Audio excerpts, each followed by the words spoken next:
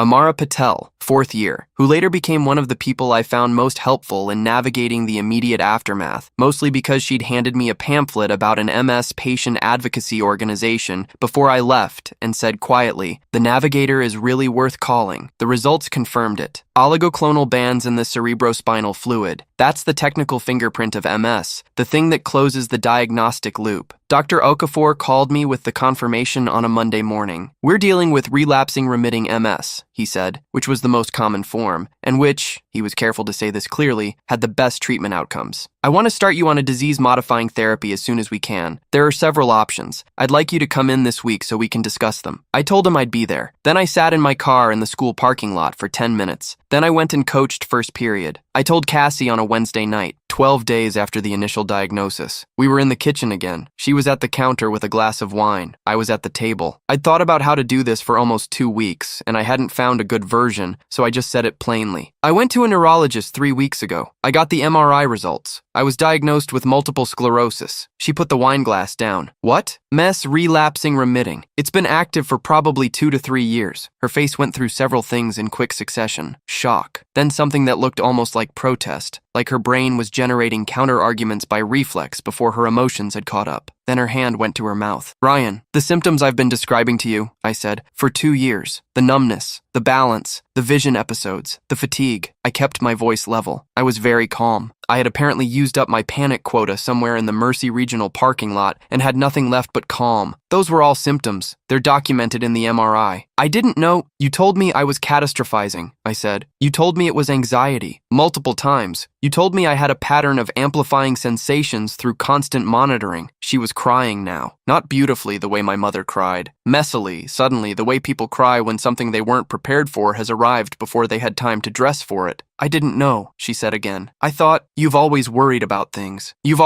I thought it was the same thing. It wasn't the same thing. I know. She came toward me. I know. I'm so sorry.